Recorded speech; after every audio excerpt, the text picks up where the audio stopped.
Good evening, guys. Welcome back to United Lens. This is a slightly delayed preview of the, what shall I call it? The boring win from last night. Obviously, it wasn't what we were expecting. Oh, hang on. The camera is playing funny buggers. Let's try something different here. Bear with me. Not a good way to start the show.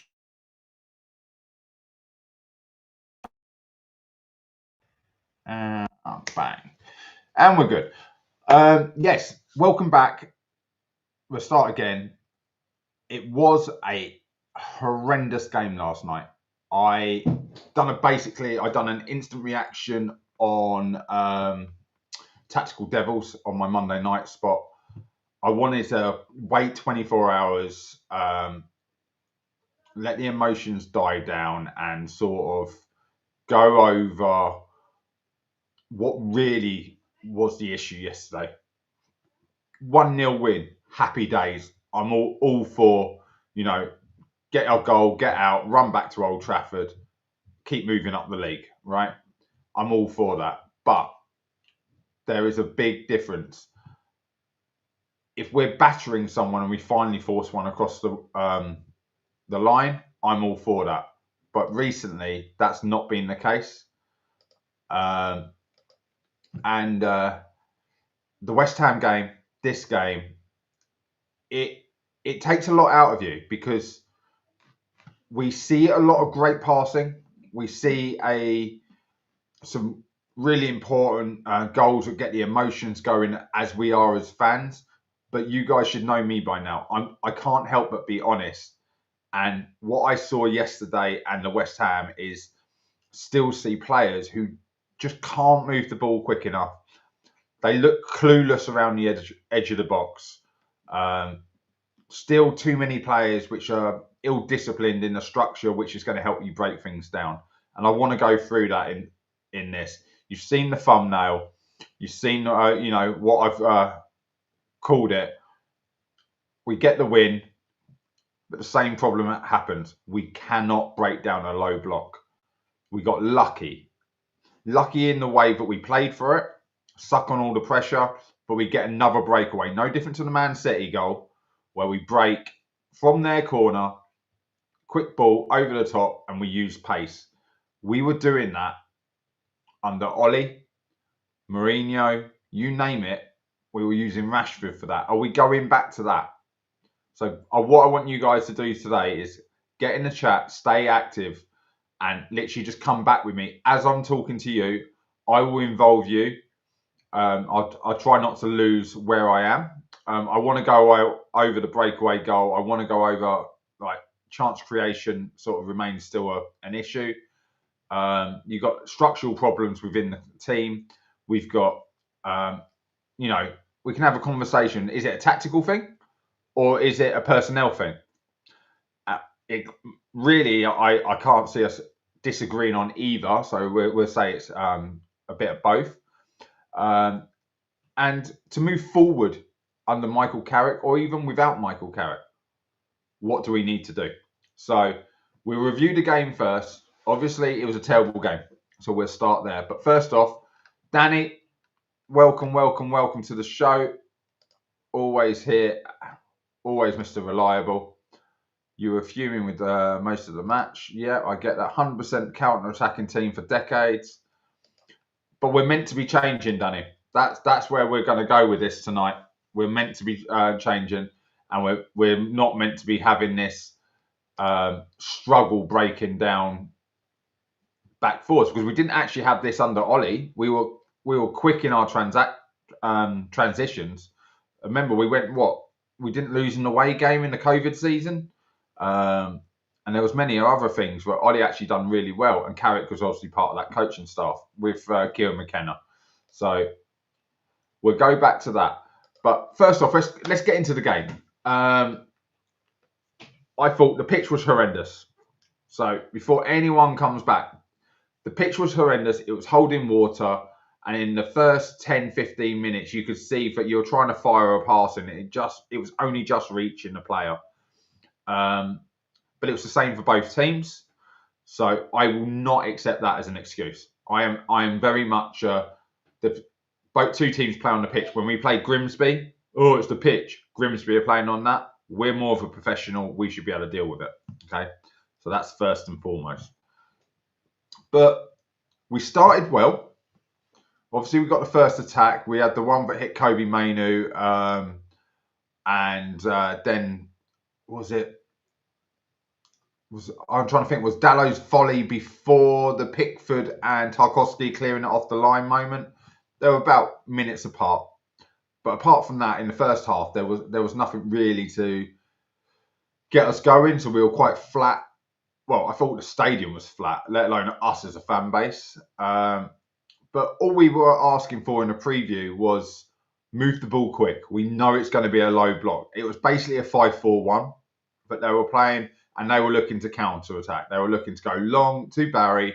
Barry will try and hold it up or just, I think they played for Martinez to be in the team and they would have put Barry on Martinez and looked for him to hold the ball. Obviously, he wasn't able to do that. Maguire literally wrestled him for the entire game. And we will come on to the wrestling later, But when we go back to, shall we say, when you know how someone's going to set up, you try and do something a bit different. There's 6 of you here right away at the start of the show. Out of you 6 listening, get in the chat and just tell me, did you expect Sesko to start? Because of the height at the back for Everton. Because I've done my preview, I said Sesko wouldn't start because I thought he would try something different and use pace to get in behind it early. So let me know, did you think that? Because let me explain. I felt that Michael Carrick was double bluffing Moyes. We'll come back to Dallo later on. I thought there was a double bluff with Moyes. I thought that we all expected Sesko to come in up top because of the height, to hold the ball up. But it's not really his game. He can give the flick-ons for Mbeumo to run off. But if Everton drop deep, same as West Ham did, you can't flick it on behind you. Because they'll drop into the 18-yard box. So that sort of stops that from happening. And then you've got also what happens when... If you were playing Sesko, you would have. I think we would have dropped Ahmad to get Sesko in, and then we would have gone Cunha, Mbeumo, and Sesko. But what was happening was Mbeumo and Cunha for the last few games have been rotating out the left. Mbeumo doing the defensive work, Cunha doing the attacking work down the left. But last night it felt like we had no focal point up front, so we couldn't play into anyone's feet. And Bruno was trying to move into that, but what they did really well, they condensed to about 5 yards of space between the back 4 and the defensive midfielders, and then just left Dewsbury Hall to do most of the running and pressing up front with Barry. So even if we did play out, there was no line to play through. Let me know if you guys saw that sort of the same way. Evening, Trevor. Nice to see you.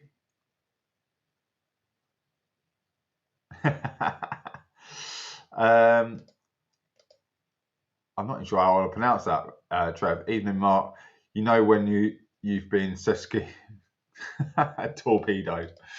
Yeah, I keep hearing his name Sesko and thinking more like the Thong song in Cisco. So that's my problem with it at the moment. I think we need to sort of get a song based around that. So yes, going back. So when we put Mbeumo through the middle, I thought that we were going to be very quick and transitional before we even kicked a ball. But the pitch pretty much stopped us from being able to do that because the ball wouldn't run on. We weren't smart enough to play it to the corners. And pretty much it felt like the game plan went out the window from the first, 4 seconds when the kickoff got smacked straight against Barry, who jumped about 8 foot in the air and took one to the chest. We were really lucky. On 6 months ago, that probably deflects and goes straight into our own goal, but it didn't. It went wide. So yeah, I thought we were in for it. So first half, boring as hell. There's not one person out there who did not think it was going to be a bad night. Okay.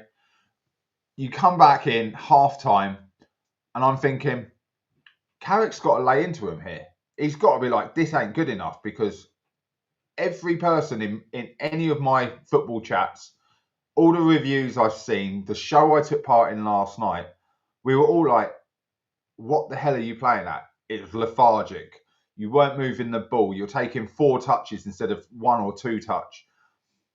A lot of people were talking about Martinez not being there, and I get it. Before any of you come back to me in the chat saying, oh, but he plays the line-breaking passes.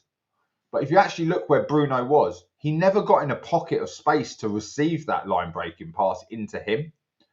And where Kobe Mainu and Casemiro were sort of doing a man-marking job on Dewsbury Hall and whoever the more advanced central midfielder was. Originally, I thought it would be Garner, but obviously they played him at right back. So if everything changed, maybe Carrick went, I've got this wrong. He apologised to the player, they come out, because they didn't look fired up. And it's okay. So I've been in changing rooms when the manager goes, we've set up wrong here, lads. This is on me, but we've got to go out and perform in the second half. It doesn't really get you fired up. Whereas Everton came out, Jesus Christ, it was like they toyed with us in the first half, and they were like, that's it, we're going for the throat, we're going to run you down, we're going to hit you hard, and just bang, bang, bang, bang. Down the their left, our right, at Dalot and Ahmad. Ahmad, well, I think he was, when was he pulled off? Was it 60, 70 minutes when Ahmad came off? Because as they pushed him further and further back, that's not his game.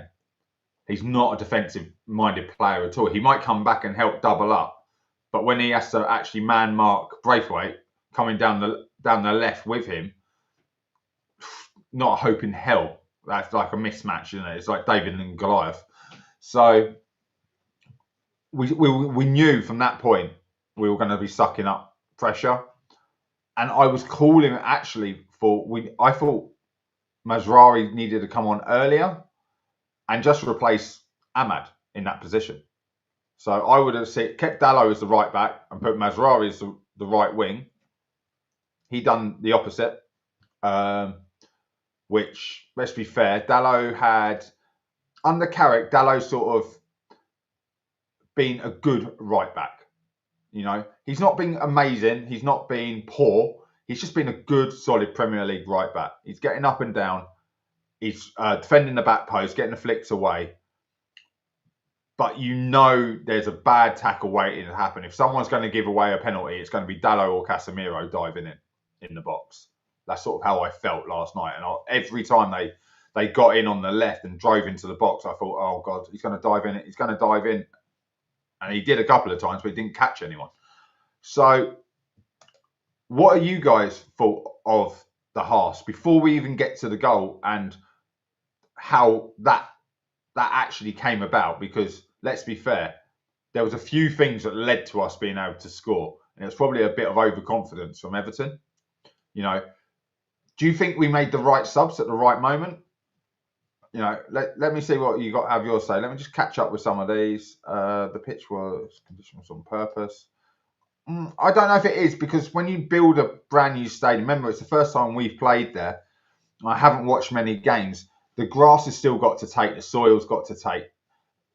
There's been a lot of rain in the UK. I think it's only this week since I've probably left work and it hasn't rained, and that was yesterday and today. So pretty much the country's been under rain since January 1st. 100%. I said the same to Sean at half-time. Carrick needs to roast him at half-time. It's not in his nature. It's not in his nature. I listened to a very good interview with, I can't think what his name is. He's the BBC Match of the Day host interviewing Carrick. And basically Carrick spoke about what it used to be like getting a hairdrying treatment, and that's not really in his nature. And he said he's never had to shout at the players yet, which I worry about, because West Ham game, this game, maybe even the Fulham game, I'm sure there was a few F-bombs should have been flying around that changing room. But mate, he's got Woodgate in there, hasn't he? He's got Johnny Evans. So maybe Carrick doesn't need to do the shouting, because at the end of the day, whatever you think of Woodgate as a person, and I don't want to go into that on here because I like staying away from the media stuff. He was vocal, he was aggressive, and he will tell you what he thinks. So maybe he does most of the halftime talks and things like that. But a lot of assistant managers actually do. Bruno's worst game in a while, back to his old habits. Yes, we will come on to that. While Sesko should have started, his impact off the bench once again will stand him in more going forward. Yes, agree. Carrick had no other choice but to act when he did, bringing him on. Agree. Dallo had. Carrick is more of a calm, has more calm in his approach, but maybe you have Holland doing the shouting. Yes, you've got Holland, Woodgate, Evans. I know Evans is a very vocal person as well. Calm exterior, aggressive Irish nature underneath. I'm not saying he's Roy Keane, but he's going to take no prisoners. Woodgate, take no prisoners. Holland, definitely take no prisoners. They are very like that. So Carrick can go, as we walk in, have your say, and then I'll be the good cop afterwards. They give the tongue lashing, I'll be the good cop. And that works for a lot of people, not all the time, but it does work. Up the Irish. I don't know what you mean by that, Trev. I've got to be careful, mate, putting comments like that out. You have to be more specific. Or in your case, maybe less specific. Just be careful there. So yes, moving on then. We'll get on to the Sesko goal.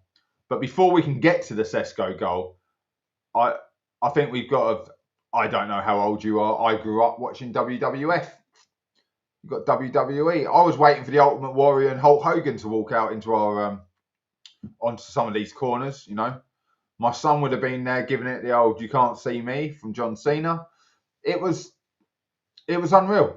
Like, if that's what football has turned to, I am seriously worried, because Arsenal don't even do that. What was going on in the 6-yard box?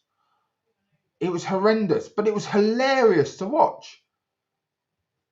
You had I was going to say Woodgate, not Woodgate. You had Tarkowski literally throw Euro into the net, and then Maguire reacts to that by slamming him into the post. Get pulled out, get a yellow card, straight back in to the restart, and you got Maguire and Tarkowski dry humping each other on the floor. And the ref, I thought the ref was horrendous. When Ahmad got in the first half, got in behind breakaway, and he yanks him back outside the box. Blatant yellow card. Oh my word. That set the tone for the game. But I still never expected this from the corners. And can we just take a moment, and I really do mean a moment, and say, Lamans, oh my God, the calmness. So can we just pause and be like, because that's how I feel Lamans is. The ball goes out to corner flag, and it's like he just composes himself. And it's like, I don't care what's going on in front of me. He just stays calm under pressure. I can't even explain to you how that doesn't happen. Not when you've got all these players going around you. You've probably got people standing on your feet. You've got people nudging you. It was just perfection for what you would ask for a goalkeeper. It really was. He caught the one over the top of Casemiro. I thought he took that well. That came in with pace. But it seemed like what Everton were going to try and do was shoot direct from the corner. If we pile everyone in and we whip it in as hard as we can, then the smallest of touch deflects it in. A bit like when you beat your player into the box and you slam it across the box, knowing that the little touch can deflect it past the goalkeeper on the floor. It felt like that's what they were trying to do. So no one could move. Everyone's wrestling and the ball could just drop. And they obviously picked that up from Arsenal, because if you remember the Arsenal goal, he managed to block the keeper from punching, and the ball dropped at his feet, and he just taps it in from the byline. So I thought, what Lemon's done I don't know how many of you watching are goalkeepers, ever played in goal, or ever just tried punching a football. The most common thing they do, I'm going to try and do this on camera if I slide back a bit. When you punch, most people punch from here, like I am now. They wind up and they punch like that through the ball. But what he seems to be doing is literally just arm up, and it's just that. It's just a little follow through. If you've ever done boxing, it's what they do. Like when you jab and you don't just hit, you follow through, and it's just enough to give it 20 yards of distance, like in the arc, so it's not clearing the box. I'm not saying he's getting it straight out of the box, but wherever he punches it into the space, and we're winning the second balls. I can't say it's something I like. I remember when my son first started as a goalkeeper, I argued when they were like teaching a 7-year-old how to punch the ball if it came in. I was like, teach him how to catch it, because if you open your hands, there's more there than that. Do you see what I mean? So if you can catch it, then you've got no reason to punch it.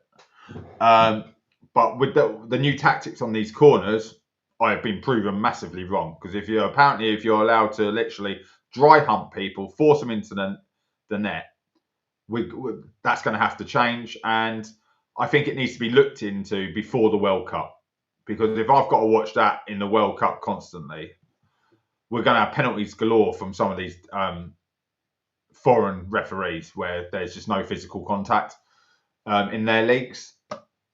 But it played to our strengths, because what happened was, after 10 corners, we finally got one that dropped to us. It's cleared out, falls to Sesko, the almighty Sesko. You know where I'm going with this already. He lays it off to Luke Shaw. Luke Shaw plays a little drop pass straight off to Cunha, and probably the pass of the season. Paul Scholes-esque.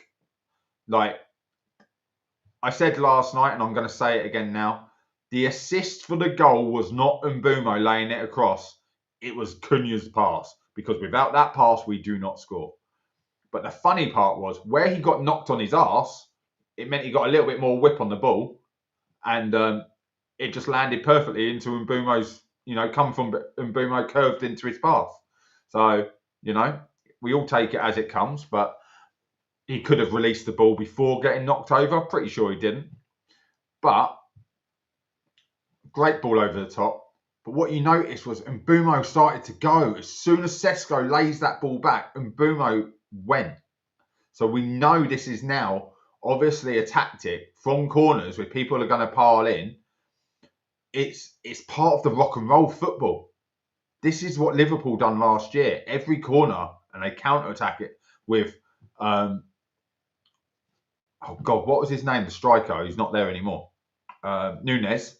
Nunes would get the ball, hold the ball up, or clear the ball, lay it off. Salah's gone. Diaz was gone. Well, for us, Cunha goes and Mbeumo goes, and then Sesko opened up his legs. And Jesus Christ, did he make Tarkowski look slow. I've seen the sprint speed today. I think he clocked less than 25 kilometres an hour. Now, I've got kids that play for me that push almost 30 kilometres an hour. And yet Tarkowski's just falling further and further behind him. So how slow is Tarkowski? But gets there, and the finish is top draw.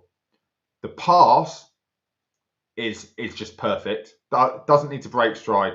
Strikes it into the bottom corner. And it's funny, I'm just about to come to this. I'm going to put it on screen. He just strokes it in, but it's the way he slows himself. He doesn't slow himself down, but he steadies himself by widening his stance before he strikes the ball. The easiest thing to have done would have been to whip it high into the top corner. But he doesn't. He managed to slow that momentum onto his left foot to be able to stroke it with his right into the bottom corner. Bear in mind, this is a left-footed player as well when he strokes that ball. But the goal happens. I'm up out my seat. Most of you probably were. But it was another game which I thought was gone, where we were Moments FC.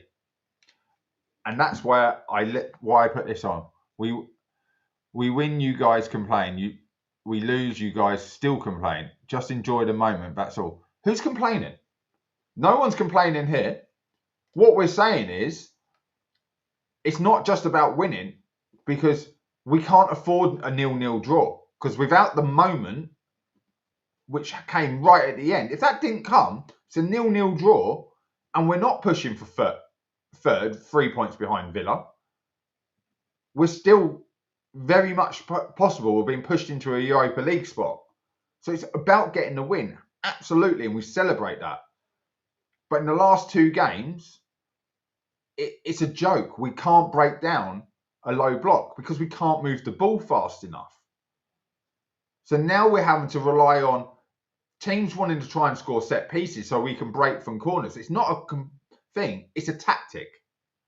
Is that the only tactic we've got? Because we just spent 13 days without a game where we didn't train.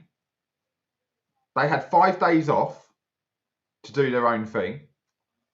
We should have been in there practicing what's plan B, what's plan C. It's one of those things where all these people are saying Carrick should get the job, Carrick shouldn't get the job. It's what you've got to look at and take into account.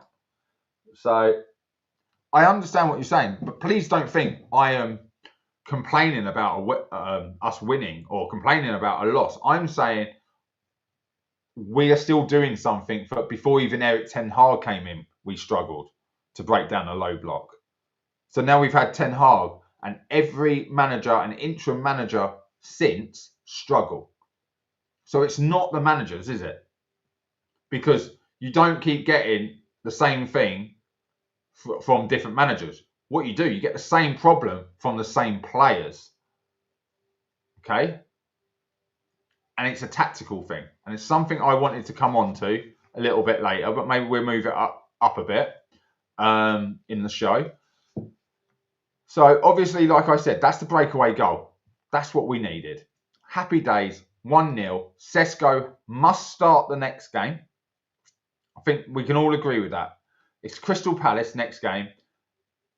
Everyone else has got a hit or miss game.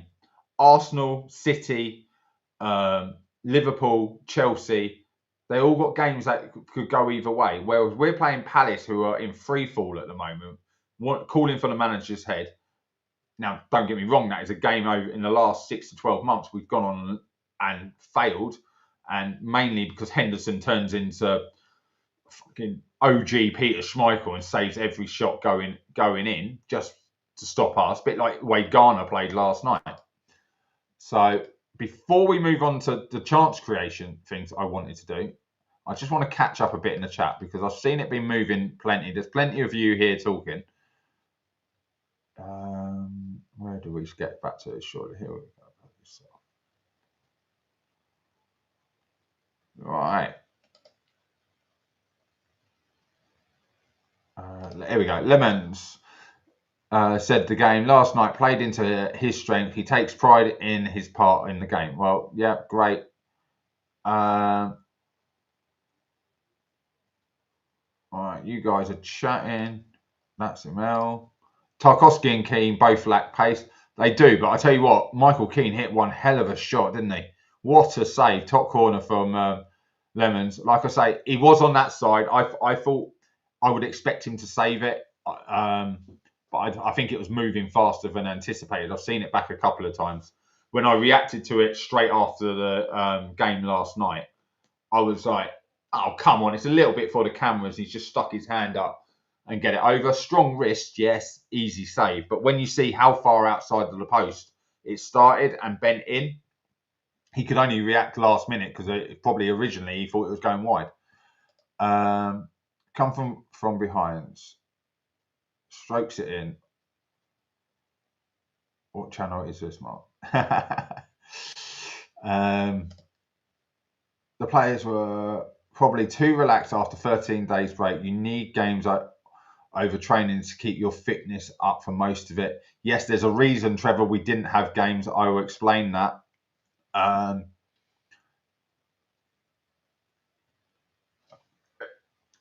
So we would literally, this is the next thing I'm just about to come on to, where we can play all this Cunha, Bruno, Sesko, Ugo, Bruno, Dudu, but we're going backwards. I talked about it on the preview show. Danny was there. We played all this amazing passing football, but it's always actually going back towards our own goal, and then we come out the other side. We can't do that in and around the box. That worries me because we're capable, but we don't choose to do it. So it's a bit like half-hearted press, but we can play out of. So yes, I will come on to that. It's important to recall that the low block teams typically remain resilient defensively, consequently, despite the challenging circumstances. Exactly. So that's where counter-attacking football sometimes has to be used against them, because as you do let them build up, and this will never change in football, sometimes you need the other team to have the ball, and you need them to grow in confidence to attack, even though you think you can retain them, to create space behind. Because if you remember the West Ham game, as soon as we got the ball, they didn't even press us. They dropped to their 18-yard box and said, yeah, bring the ball to us. We'll take it back off you here and we'll counter. We don't want to see us doing that, but if other teams are going to do it, we're sort of going to have to play that game a bit. But we'll come on to tactics in a bit. Question, will we get third? I think so. I think Aston Villa could fall off a cliff, but we'll see. When life gives you lemons, we 2-0 to Bodo Glint. That's absolutely unreal that they're going forward. So what's that? 5-1 on aggregate currently. So, you know, Bodo, for those who don't know, when I do work for Tactical Devils, Jarvis, whose channel it is Norwegian, and he's currently doing a Bodo Glint Inter watch along. So I'm half keeping an eye on the score there. This is not unexpected. Bodo caused so many problems for so many teams in the last 3 years. I'm not that surprised. Right, let's get back on track, guys. Let's talk about chance creation. So we definitely have enough players in our team, attacking wise, in our starting 11 last night to, who do we have? We had Cunha and Bumo, Ahmad, Bruno, and Kobe Mainu I'll put in there. So 5 attacking players. Kobe Mainu used to play as a 10. So he's definitely capable of doing this. So do we lack creation? No, we don't. Did we lack movement? Yes, we did. Would that have mattered with Sesko? Now, I was on United versus everybody. I popped on his show earlier today, and I asked him the question because I still don't have the answer, nor did Sean. Why is it we are throwing the ball into the box when we have no one in there, but when Sesko comes on, we don't cross the ball? If you've noticed over all of these games, that is a pattern. So I don't know if Sesko, although he is said to be, he can jump really high and head the ball, so could Peter Crouch. But Peter Crouch could not head. He hardly ever scored headed goals. You know, he had amazing feet. I think Sesko has amazing feet and can sort them out very quick for a tall player, which is really hard to do. But the creativity, if I've got the ball and I'm in, they've dropped into a back 5 on their box. So forget about the rest of their players. They're in a back 5. We need players to make penetrating runs to at least try and draw one of those defenders back, or at least make them have to watch where you are. So when you've got Cunha cutting in from the left, coming in up front, and Bumo there, Bruno there, but they're standing on the last man, what you need is 1 goes, 2 goes, pick out the 3rd man with the cross, because he'll be onside. Because what you do, you force that defence to he's got to track you at least 1 or 2 steps. You force them back, you break their line, and you pick up a ball. But we weren't doing that. We weren't running across the line and cutting it in. So attacking wise, if we can't get in behind with pace, it's like we don't have an option. And last night, everyone's pretty much in agreement from what I've seen on here, saying that Bruno probably had one of his worst games this season. And what he wasn't doing was he never found a pocket of space. Now, whether that's they suffocated him, which I don't feel they did, it felt like he was playing as a second striker, and he was very often, that's not good English, is it? Quite often he was up on Tarkowski, or he was up on the other centre back, whose name's just gone straight out of my head, Michael Keane. And I'm like, well, if you're there, how are you going to play the ball in, which is your job as a 10, to anyone else in an attacking position? So for me, that wasn't working. And I feel that's him being ill-disciplined. So he won't come back this side and keep moving around, move the ball. 5-yard pass.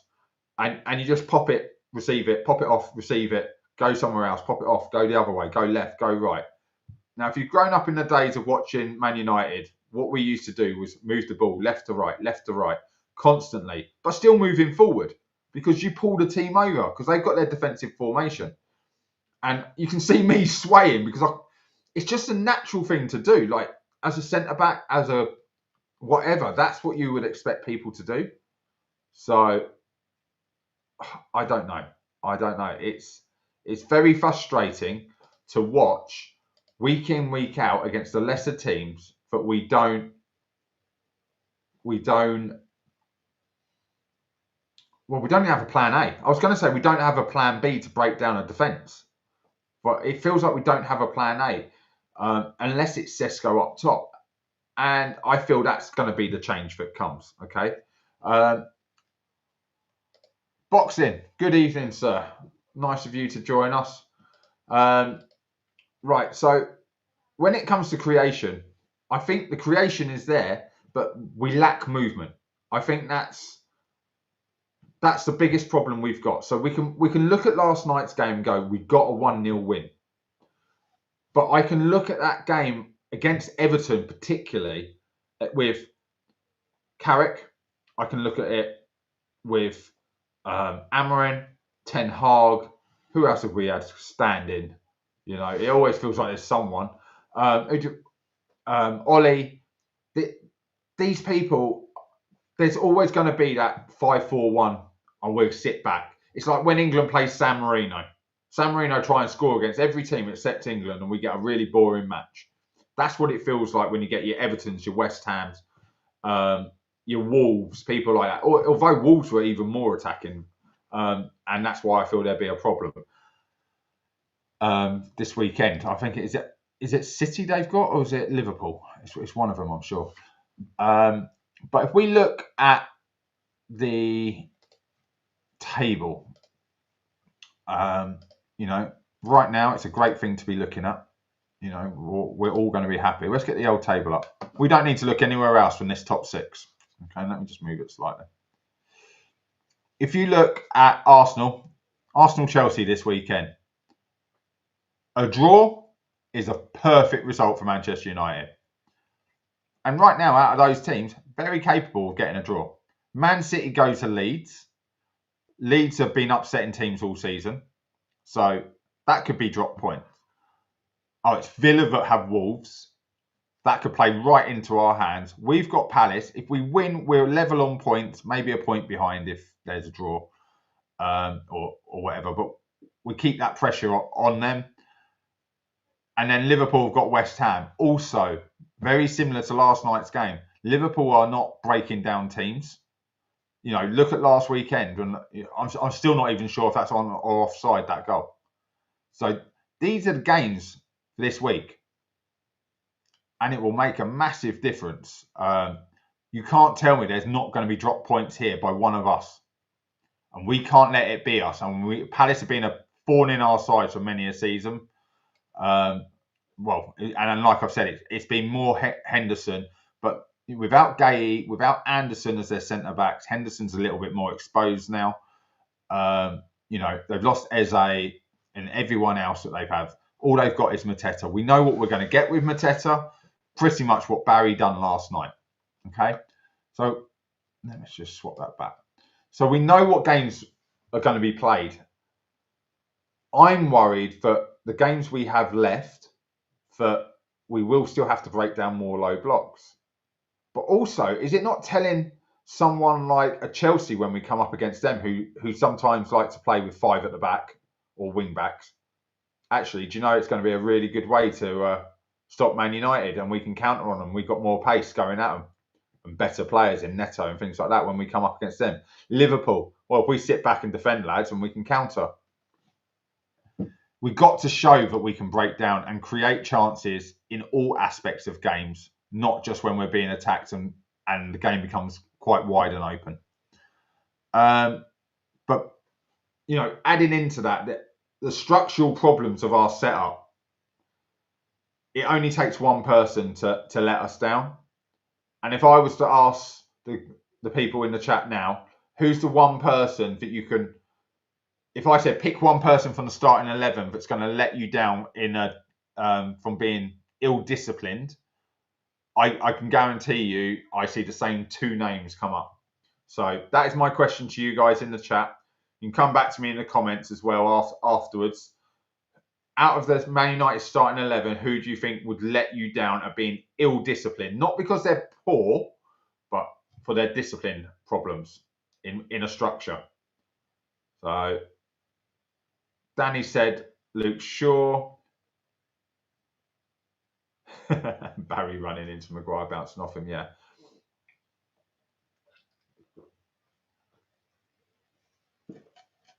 So, the 2 names I'm expecting to see. Oh, interesting, Casemiro.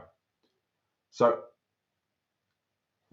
maybe it's the way I explain it, and it's more where my head is as a coach and a player than a streamer. When I say ill-disciplined, it's I've given you a job to do. Why are you not doing that? Why are you going off and doing your own thing? The 2 players I expect that to be, and I don't feel they can play in the same team because I think they shut off each other's space, is Bruno Fernandes. We all know he likes to come too deep, get the ball and does his own thing. But also Cunha. Okay? Cunha is a good 10, but he is that 9.5. Get the ball and go off. Diallo is another one, potentially, because your creative players want to get the ball and they want to do something with it. And that's acceptable. But it's acceptable in the right situations. Last night, I've already stated that Bruno couldn't find any pockets, but we also had no real width. Dallo was staying out on the right, but Cunha was coming in from the left, which meant Luke Shaw couldn't bomb on down because he had to worry about Ngai. Is it Ngai? He didn't want to leave him exposed by pushing on. So if you notice, we never really got anything down the left-hand side because Cunha wasn't there to create a 2v1. Whereas Dallo and Diallo, or we'll just go Dallo and Ahmad, Dallo was rocking up in the box. God knows what that's about because I've noticed he stopped inverting, but it seemed to revert to tight last night. So structurally, it changed. That could be a coaching thing within every team that you play. You try and set up differently. So it is. I don't think it's a tactical change that I would expect Carrick to have made. Say, Dallo, yeah, I want you to go from right back and rock up there as a makeshift centre forward in the box when we're trying to put the cross in. Because anyone who knows to create space, the overlap, you don't have to give him the bloody ball, but running past someone as if you're going to give him the ball just makes that defender move a bit for you to be able to put your cross in. So your fullbacks have got to be up and down the wing, and they have been in every game so far. But last night it wasn't happening. They were inverting, and Luke Shaw just wasn't going. So it was weird. Cunha is ill-disciplined, but he did well last night up and down the left. He did, and I actually said about this last night boxing. I said on Tactical Devils that they were saying that maybe he hadn't had that much training, but I thought, well, the one thing I am noticing here is Cunha was sticking to his defensive thing. We all saw the clip at the end, where just before he got dragged off for doing it, you know, on the floor going like that on the floor to Ghana. Great viral clip. Everyone loves that on social media. Gave him something to post, right? But in general, he was doing his job for the first time I saw him doing, which meant Mbumo didn't need to cover him on the left defensively. Cunha could just stay there. But when he attacked, he does come in because he's right-footed. He wants to come in. It's no different to having Rashford there. I'm not a fan of Cunha on the left, but last night he did put in a shift. He did. Let's see, which other way I'm saying? The guy was beautiful with his white leggings last night. Doesn't even look where he's crossing. No, he just throws it in the box. But hey, a lot of us grew up through 90s and 2000 football, and it was all about just throw it in the box, and it's the striker's job to get on the end as long as he knows it's going to go in the box. Dalot, though, he overhits it. It misses everyone. It almost goes out for a throw-in or a corner. Dalot couldn't cross his legs. He closed his eyes as a crosser. Look, let's not just hate on Dalot. He's not the only one. Ahmad's not a great crosser of the ball. Luke Shaw's crossing's not been great this season. Cunha doesn't cross. Dorgu isn't a great crosser of the ball. It's something we don't really have at the moment.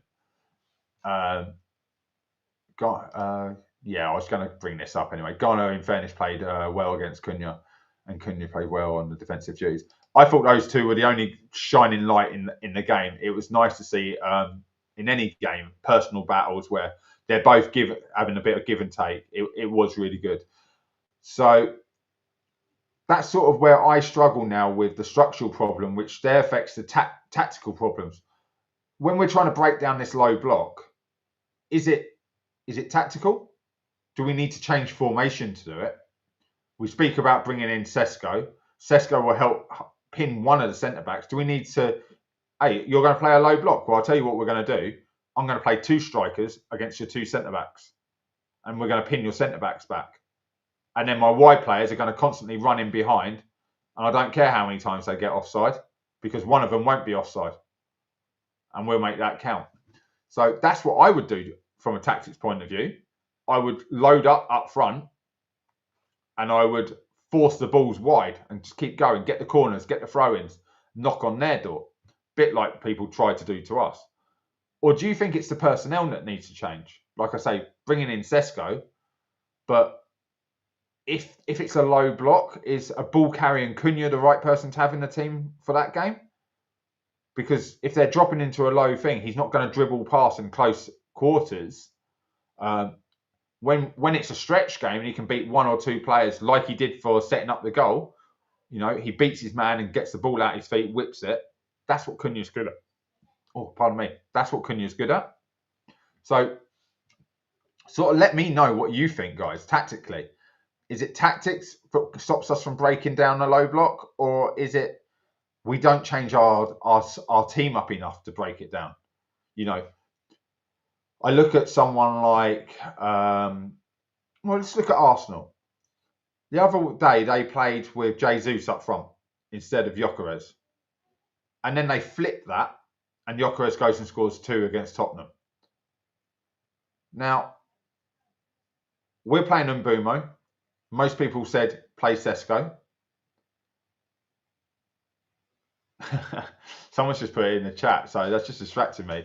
You guys are in my mind tonight. The way you're just coming in the chat and just popping things in here and there, it's great. It's really good to see that everyone is on the same page, because there are a lot of channels out there who try and tell you how to think. They try and tell you what you are seeing. And what I want is to know what you saw, and then we can talk about it. So I'm just going to go back because this is really funny because I was about to say it. Players just need a rest. Also, we need a replacement for Dallo. Cunha was effective as a late sub, just like Sesko at the moment. Like, that is probably spot on. You know, thank you for that. That when Cunha was coming on, he was making a difference from the bench. When Sesko's coming on, he's making a difference from the bench. So in our attacking positions, Carrick probably hasn't made a mistake in that sub yet, in the player he's brought on. Everyone's been effective. One way or another, it's been effective, whether it's given the assist or given the goal. So that is sort of the point I'm making. But do we need to make that call earlier in a game? So last night, could we have made that call at half-time? Brought Sesko on at half-time? But we didn't know how Everton were going to come out. So I'm going to say no. But I'm putting it to you guys, like, players do need more of a rest. But it's not a rest physically because they're not playing that many games. I generally think that the players are now... It's like being fit but unfit. Because you're not playing 2 games a week, when you need that extra oomph in your stride, and Everton had that last night in abundance, they were sprinting for 90 minutes, like battering us. Barry, literally, I thought was going to impregnate some of our players. He was slamming into them so hard. Dewsbury Hall didn't give anyone a second in midfield, like without closing them down. And I thought he was unlucky because some of the times he got a tackle in and the ref's blowing. And you're like, well, nothing really wrong with that. He's just showing a bit of passion. Let's just see where we are.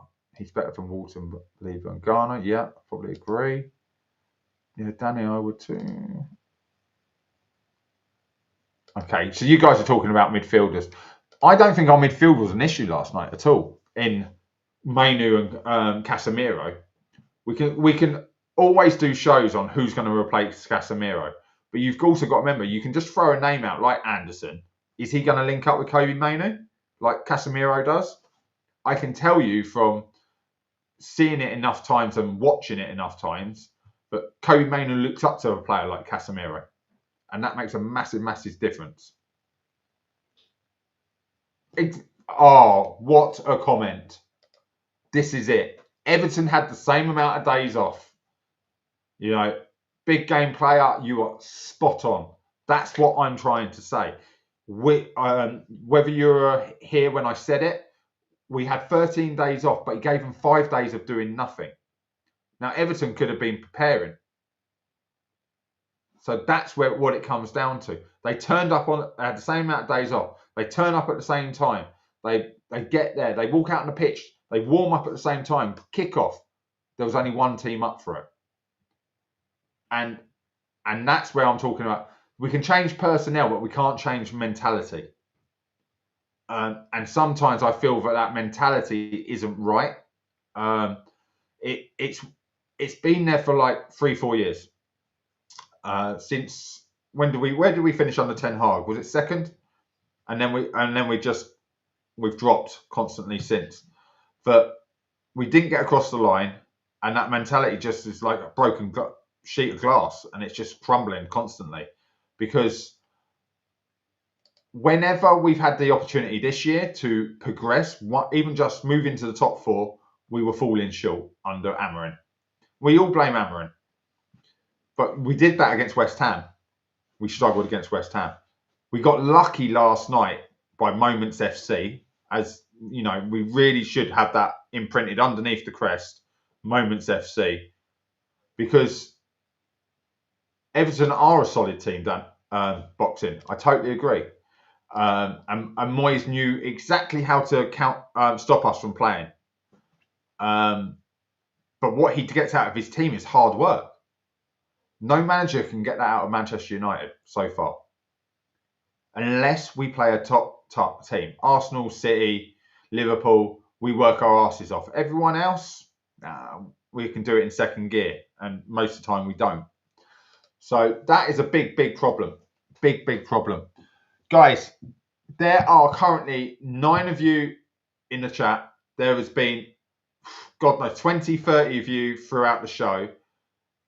The likes for me, where are we at with the likes, moderators? I've not seen anything on that. I don't think I've really. We were at 8 likes. So one of you hasn't liked it currently. Maybe a few of you haven't. Pop a like in there, guys. Helps me out, helps my channel out. Get out there. I've got a lot of catching up for the channels I do work for and other people. So please help me. So 9 for 9, happy days. I'm happy with that. Also, if you haven't subscribed, please hit the subscriber button. You can always catch up with what's going on this channel, because I also use the community tab to let everyone know. And up here, where is it? I hate doing this, but look, my finger's everywhere. Up here, zoom in on your screen. Get over to TikTok. Follow me on there. Totally different content, but you know, I've got to push it out there, guys.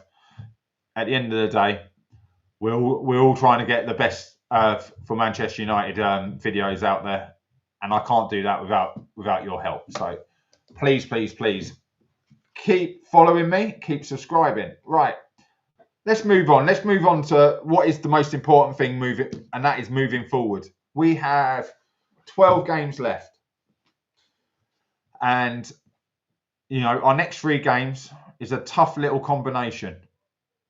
Boxing you like this one, it is literally a 1-2 hook, because we go Palace, Newcastle, and then we go for the biggest game of our season so far, I think this year, was going to be Aston Villa, because it could come down to beating Villa to going above them.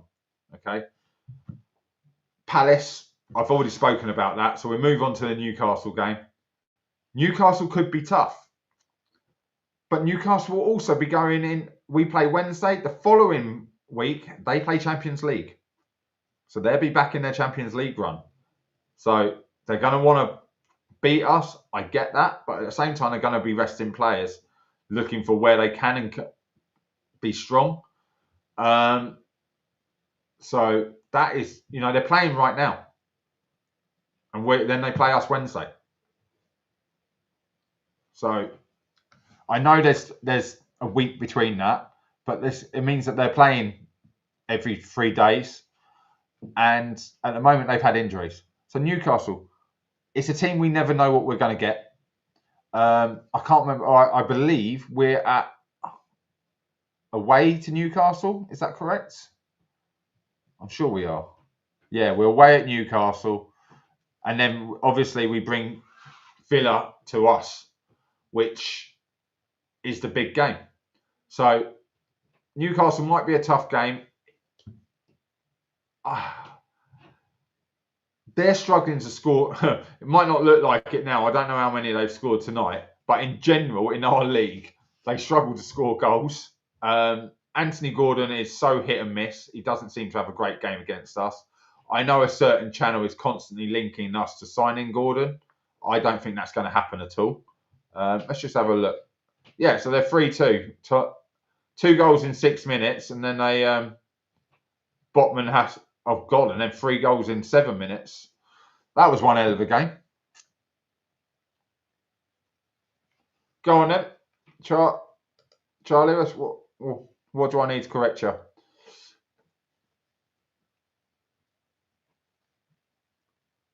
So Brian can't play past 70 minutes. Not at full speed. I agree with that.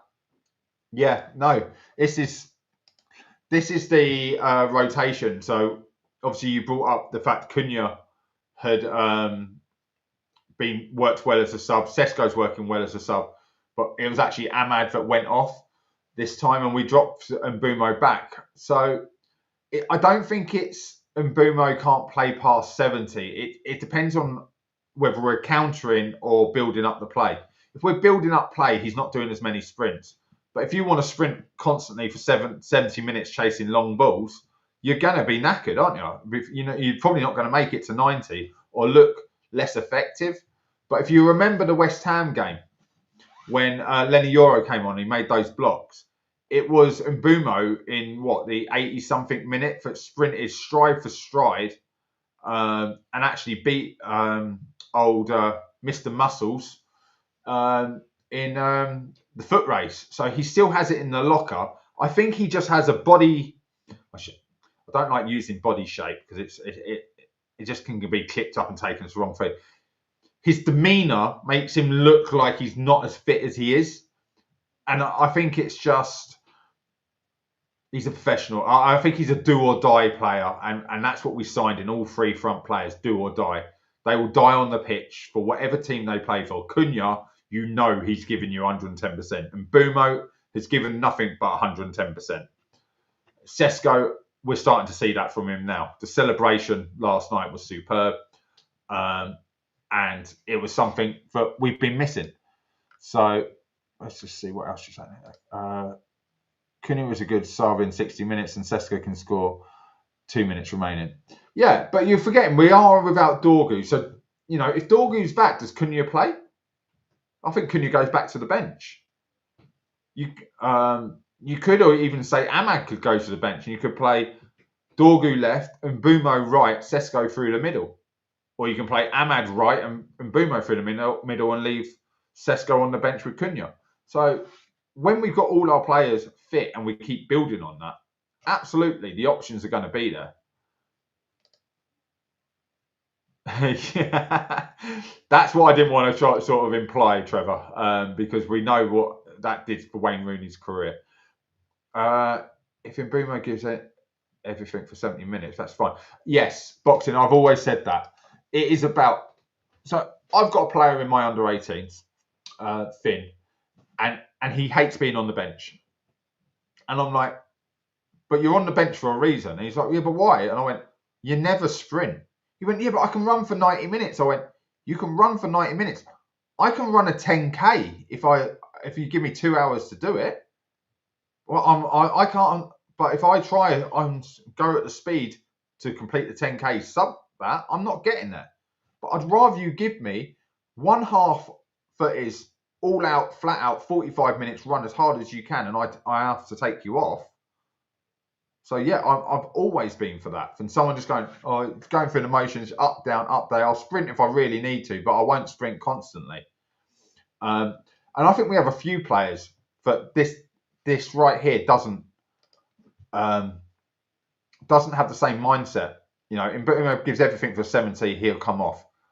But maybe there's 4 or 5 players in the squad that you could say that's not what they do.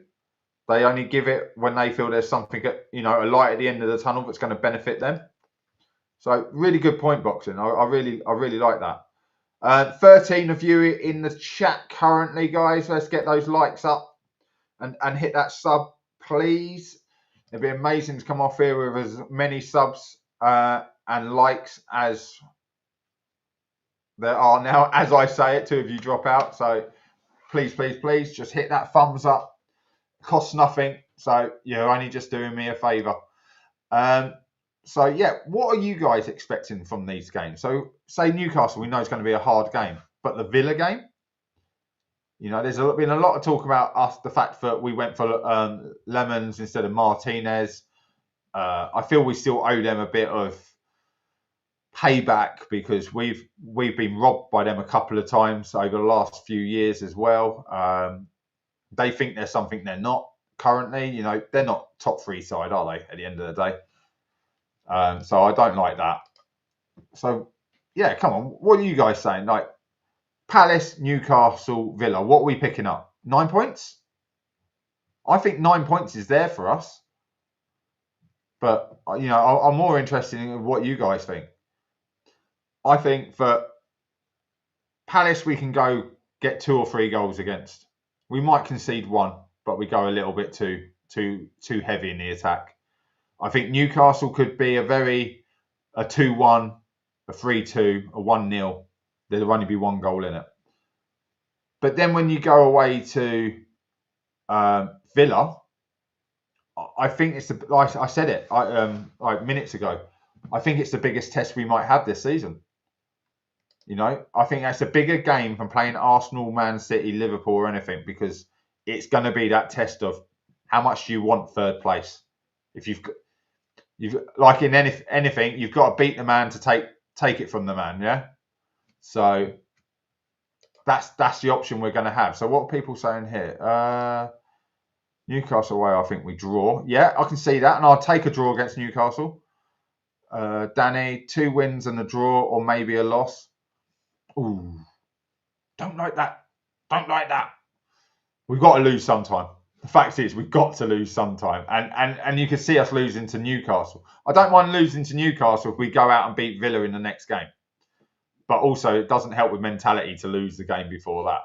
But like I say, my positivity is when we're having bad games and these teams are going to want to attack us. Newcastle will attack us. Villa will attack us. So we know that we'll be able to play a bit more of our better football. Crystal Palace have always attacked us. So it'll be interesting. Boxing, Villa, I think we get 3 points. Palace, we batter. Yeah, I think there's a good chance we batter Palace. So that is that. Let's get rid of this screen down here. I have only just realised that was shown when I changed it over. Yeah, so moving forward to what did we take away from last night? I think 7 points in the next 3 games. And that's great, isn't it? That would still be undefeated. We'll be unbeaten in 13 games, and we'll be 1 game off from Ole Gunnar Solskjaer's record of unbeaten in 14 games. And that was the last time we had more games undefeated from where we are now. We are currently 10 games undefeated. So it will be very, very interesting to see what happens. I'm just having a look if we've covered off everything that I wanted to talk about, guys, because I think we have. You guys in the chat have been unbelievable tonight. So I think there's one last thing. Yeah. Okay. So the last thing I had down for us to go over is, and this is pie in the sky. I'm glad there's enough of you here. But it is going to take you guys to get on the keyboards, get on your phone or whatever, and you're going to have to come back in the chat on this one. We're talking about beating Villa, and I'm saying we can take 9 points and we can get into 3rd. Do you think we can track down Man City and Arsenal? Well, I think they're 13 points ahead of us. That means City must be 8-9 points ahead of us. Do you think it's possible with the games we have left that we can make a move towards 2nd place? And if we do that, are you worried about anything that would happen in the summer? Is there a possibility that we finish too well, too strong, and it affects our summer transfer window? It affects our manager hunt or anything like that? That's my full question. It's not just about can we get 2nd. It's about how strong we finish, and will it have a knock-on effect? So Danny's come straight back. No, he doesn't think we can get there. Boxing, we have to be looking above us and not below us. If you do that, I think we definitely secure top 4. Absolutely, Boxing, 100%. I don't want to sound boring, but you only need to look at the game you're playing on that day, and you're looking to win that game.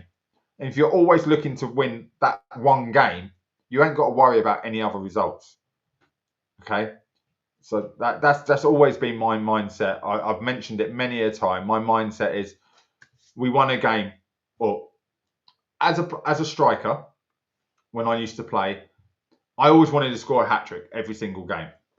But my mindset was always, I've scored, it's 0-0. Score again, 0-0. Because you can't allow emotion and that to take over and get carried away. I think my kind of mindset is totally gone in football these days. I think a lot of players, they'd rather have one amazing bit of skill than score a hat-trick. Well, it's the pinnacle, isn't it? Scoring 3 goals in the game.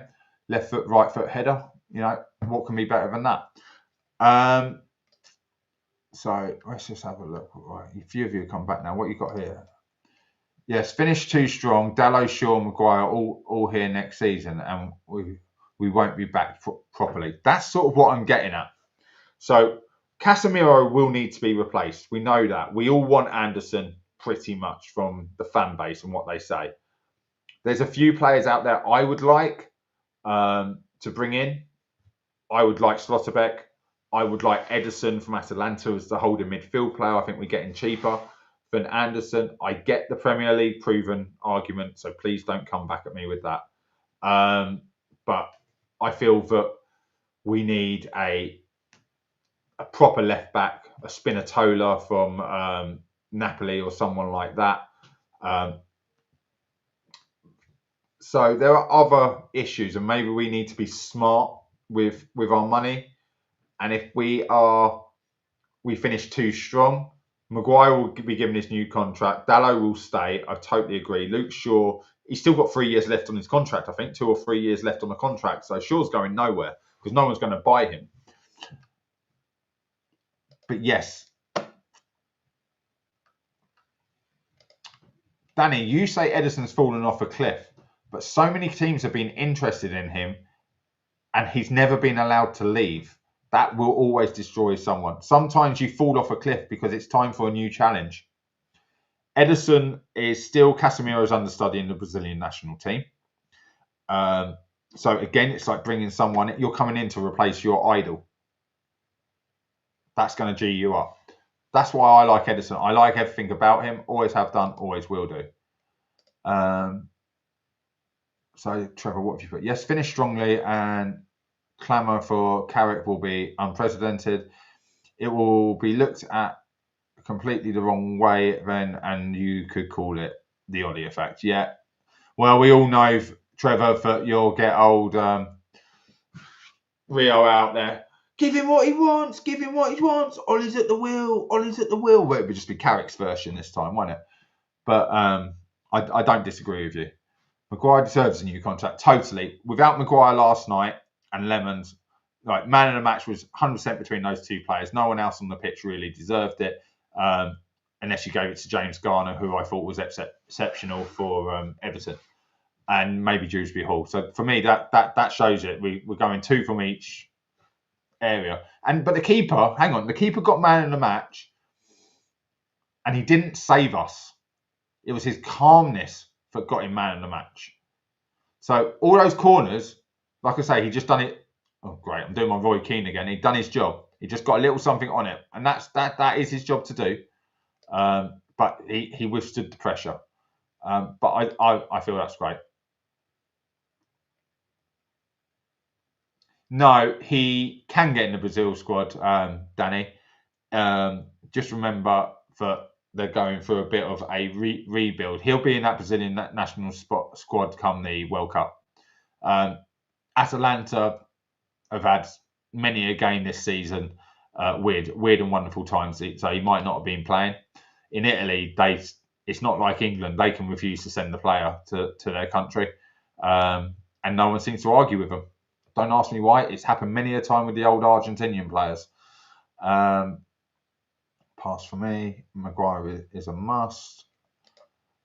I'll give Mag a year extension. He deserves it. 100%. I think he deserves it. He's probably our most professional player currently in the team, alongside Casemiro. If we can be able to finish at the required number for Europe, then we would just need new players. And the fact that Carrick has all the tricks, Glazers would kick him out anyway. Possible. But we're all aware that he can't be kicked out unless we've got a decent enough replacement. Yeah, I think we can come to that. I don't think Carrick gets a job. I think Carrick is playing a very, very smart game. Is he capable of doing the job? Yes. Do we have some backstabbing players probably still at the club? Yes. So right now, because he's an interim manager, all these players are still playing for their job under a new manager. We also saw what happened with Ragnick when they didn't do that, and he called them all out for it because they knew, well, there's no point. You're not going to be here very long. Someone else is coming in. Well, right now, they need to get to the end of the season. If they want their 25% wages back, they need to make Europe. If they want to continue getting endorsements, they need to make Europe. There's so many side effects for Man United having 2 seasons out of Europe, then I can even start to imagine. No training kit sponsor. That's lack of sales. That means that affects us in the transfer market. That means that they will struggle to negotiate any new contracts with players because players are going to be like, I want this much. Well, mate, you're doing a shit job. We're not going to pay you any more money. You're on the same money or you're taking a pay cut. Simple as that. Well, but why? Well, because you're not helping us bring money into the club by winning things. What managers are out there right now that you want, Mark? Not many, and who would actually fit the criteria? Well, the only 2 I want have potentially ruled themselves out. Although I had a short list of 3. I had Savvy, who I thought was gettable as an instantaneous manager straight in before they got Carrick. The fact they didn't do that, I don't think Savvy would be a manager they would go for. Everyone goes about style of play, but if we're talking about a good manager, they have multiple styles of play. We can't criticise Amorim for not changing and then bring in someone else who has a totally different style of play because we're just back to square one. They need to be adaptable. I think Tuchel signing a new contract for England means nothing. What if England don't make it out the group phase and he decides to walk away? So, same with Ancelotti. He could come. He could walk away from Brazil. It just means that national team gets more money for that manager when they know there's people sniffing around. Tottenham are going to be sniffing around. United are going to be sniffing around. Fuck me, City could be sniffing around if Pep walks at the end of the season. Chelsea. So there's so many out there. But what manager would I trust to take us over, do a good job? Probably Tuchel or Ancelotti. That's it that I would trust because I don't think they come in for the payday. Nagelsmann would come in maybe for the ego. Very, very good coach, and obviously that he would lead the German job. I'm just trying to think if there's anyone else. A lot of people want to talk about Iriola coming up from Bournemouth and people like that. I don't see it. That would, for me, the same sort of gamble as bringing in an Amorim. When you're doing a really, really good job at a lesser club, the players want to get a transfer to a bigger club. So they work hard for you. You inspire them. You're working for each other. You give me this, maybe I get a move. You do that, maybe you get a move. But when they come up to the big boys, that's out the window. You've made it to the top. And that's why we see players drop off all the time. And that's also why certain managers, Moyes jumps straight out at me, struggled to deal with the bigger players. Yeah, it is very hard. But Ancelotti, Tuchel are my 2. Trevor, I know you agree. Contracts are just there to be bought out at the end of the day. And people make money off it. I would back Carrick. Look, at the end of the day, if Carrick gets to the end of the season, we get Champions League football and he's finishing 5th, 4th or 3rd, it is true what everyone is saying. If you don't give him the job and the next manager comes in and he does a shit job, all we're going to do is all turn around and say, should have given Carrick the job. But if he gets us in 15 games into Champions League football, it's got to happen. Danny, this wouldn't happen. This wouldn't happen. Ancelotti would work maybe superbly with Holland. I think there's some crossover with the Chelsea and Real Madrid times with some training that was done. But I think Carrick, the interview I saw 2 weeks ago where Carrick basically said he wasn't going to go back into management. unless he got the right offer. And then the next offer after the Middlesbrough job is Man United job. It's one hell of a step up, isn't it? So if he wants to get a better job, I think Carrick leaves us and takes the Tottenham job. I'm sorry to say it. I think that's the right choice for him. And it would help him build a name. He can always come back to Man United. But right now, he's building a bit of a legacy. So that's just the way I see it. But guys, unless there's anything you want to ask me, I think we're almost done. I've done 80 minutes. So I'm going to give it another 10 minutes. Anyone out there who's still there wants to pop in a quick question. Trevor, try not to make them anything ridiculous, but Danny, ask a few things. I don't mind talking about players or anything like that, but let's try and keep it sport related. Well, football related. I don't think you know too much about different sports that I'm into. So, yeah, we'll give you a quick 30 seconds to get something in the chat. If not, I will call it. Timer is on the screen for me right now.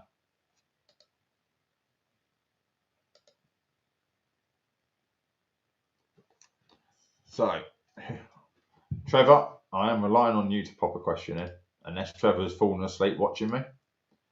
While they're doing that, guys, you can see the banner going around at the bottom. I do have an X account for United Lens. I don't have many followers. So if you can find United Lens on X, please go give it a follow and share out any of my content. You'll always see when we're going to go live. But I need to grow that account. So it's probably one of the only ones where I'm ever going to ask that everyone goes and does something on there for me. That would be amazing. Again, subscribe, like, everything like that will be much appreciated. You know, I've achieved my goal. My goal when I started this channel in November was to get to 50. All right, while you guys are typing, I'll give you a little bit of information. There's 7 of you here. I started this channel in November after numerous people going, why don't you do your own channel? You're on everyone else's channels. Why don't you do your own? And I was pretty much like, I didn't think people would follow me, right? Starting November, I said, well, by the end of February, I'll be happy if I get 50 followers. We're at 113 when I started this tonight. So what's that? 120 something % up.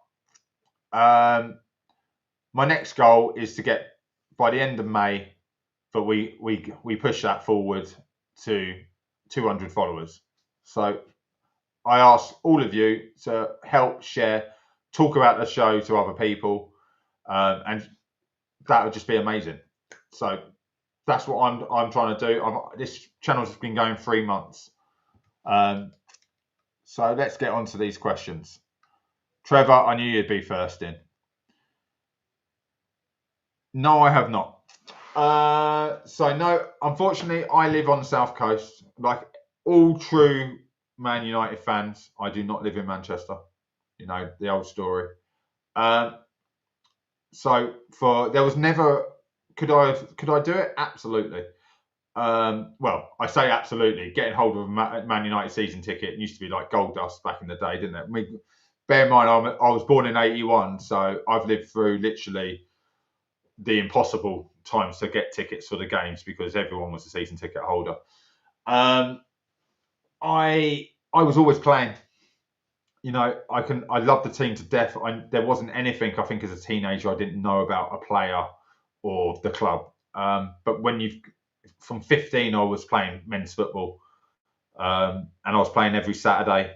So, you know, I could go to Sunday games, but I'd work on Monday. You know, it was that lifestyle. So my nephew's currently doing it. He hasn't got a season ticket. He is getting it all through the points, but he's got to build his points up to get a chance to get tickets. You boys all know how that works. So it's a membership. So I'll go up to games with him. I was at the Fulham game. He's already got his ticket for Liverpool. He's done Tottenham, Fulham. There's another one he went to as well. Oh, he was at the City game.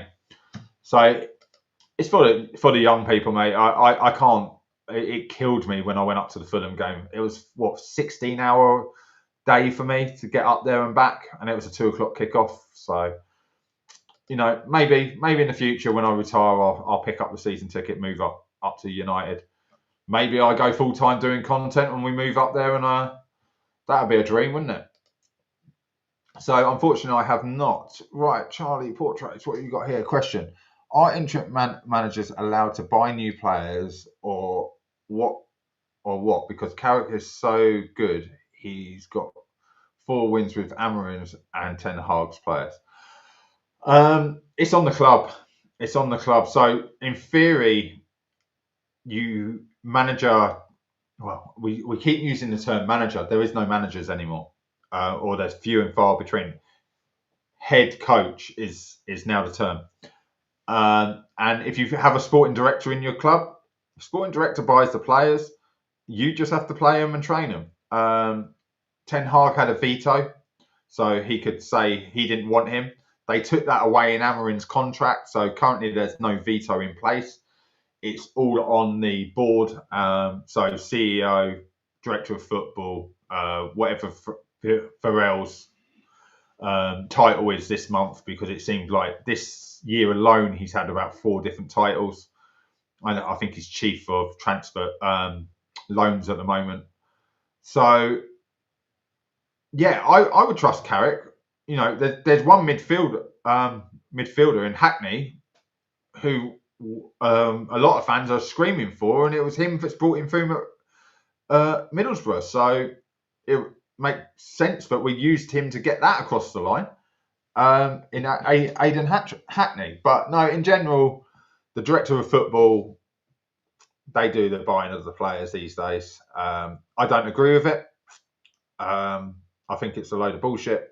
Appoint a manager to run a team because they're the guy who gets sacked. Live by the sword, die by the sword, right? So yeah, I hope that answers your question. Onwards and upwards, yeah.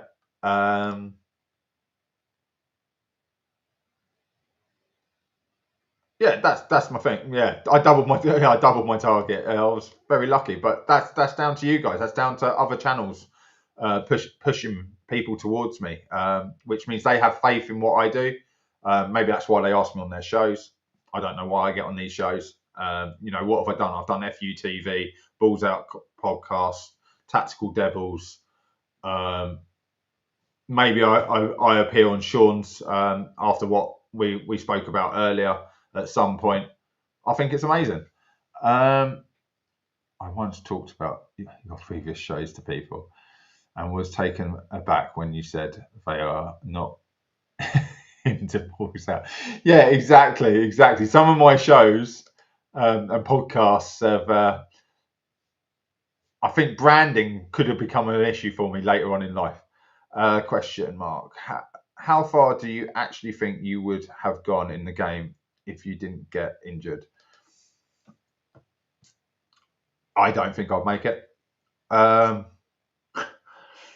don't know. I didn't have a great upbringing, so there was never real support behind me to make it. But my 2 closest best friends were adamant. I've known them since I was about 6. I was maybe it was a little bit older, maybe 8 actually. We met them just before I met them just before I started high school, but they're adamant. They've been there when I was with Brighton and I got thrown out of Brighton and things. If you don't have the right foundations as a player, it is very hard to make it. The injury, an ACL to me was career ending when it happened to me. But an ACL to, say, my nephew now, God, I shouldn't have said that. Touch wood, that does not happen because my nephew's superb. But the technology's so much better, and he could come back from it in a few months and be as strong as anything. When it was me, it was, oh, you've done your ACL? No one will touch you with a barge pole. So they were adamant. But I also made a position switch. So I started as a goalkeeper. That's what I was at Brighton as, was a goalkeeper. But when I got kicked out, I went to my local team, 15. He was like, I'm not going to put you in goal. You can try out on pitch, but you're not going in goal. They'll break your wrists and things like that. And they had ex-Brighton players and that playing for them. So I actually faced some of them again when we had to play Eastbourne when I was playing for the reserves, and I did have to go in goal, and he did almost break my wrist. So the manager was sort of right. When you get a professional and they hit a ball, it's different. I can't describe how it's different, but just the power. I can hit a ball. I think I was clocked at about 86 miles an hour when I was younger on one of those speed cameras. And that's like a penalty, dead ball. But these guys are hitting the ball like that constantly when it's moving. So it's ridiculous. But my mates were like, if I stayed in goal, they think I would have played EFL. I don't know. I don't like to think of it. What will be. But what it's given me is for content that I do now. I have insight into that. I have friends. I have a friend who is at Carrick Sandra. I have a friend that is at Stockport. I'm just trying to think where else. Well, I have an enemy for, obviously, like I said in a previous show, that played for Brighton in goal. He's the reason I got kicked out. But funny enough, he now has a shit job where he's a building contractor, and he wanted to be a professional footballer. So it doesn't work out for everyone. But yeah, no, Trevor, I hope it answers you. It's happened. It's gone. It's gone. I move on. I won't ever live football through my kids. I will back them. I will set high standards. So when I coach, I set high standards for my son to achieve. But I will do the same with my stepdaughters with their netball. Like, if you're going to do something, aim for the top. Aim for the top. It doesn't matter if you don't reach the top, but always aim for as high as you can get. So my life doesn't repeat in theirs. Oh God, boxing. If you could sign one player in the summer, who would it be? One player in the summer. Well, I'll keep it realistic. I'm not going to be like, oh, well, we need a left winger, so let's sign Vinicius Jr.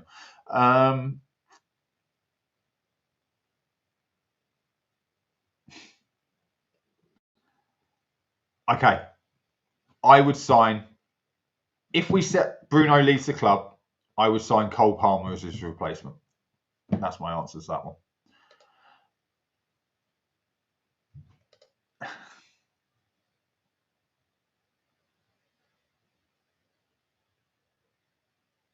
Yep, absolutely, Trevor. Burnley on track, boxing. Right, thanks for being. Right, guys. I hope that answers everyone's questions. There's no more in there. Trevor, I'm always honest. That's me. Gets me in a lot of trouble sometimes. But I say it as it is and how I see it. And there aren't enough channels out there that do that, in my opinion. I'm doing YouTube. The dream. Can I do 3 shows a day, every day for the rest of my life? And it pays for my house, my mortgage, my kids' universities, everything like that. That's the dream, right? But so many of them talk so much crap and it's just clickbait. I can't do that. You'll never get that from me. So I'm always going to be straight talking, and I hope in the chat you all respect me for that. And that's all I can ask from you guys, that you just respect my opinion, because I'm going to respect yours. You have your say, and that's what it is. It's your say. It's your opinion. If we're in the pub, I'm buying you a pint going, come on then, tell me what you think. That's what this show is all about. Guys, it's been an absolutely amazing show. This has gone so much. Right, I'm trying to sign off here, Trev. But thank you. I'll take the compliment.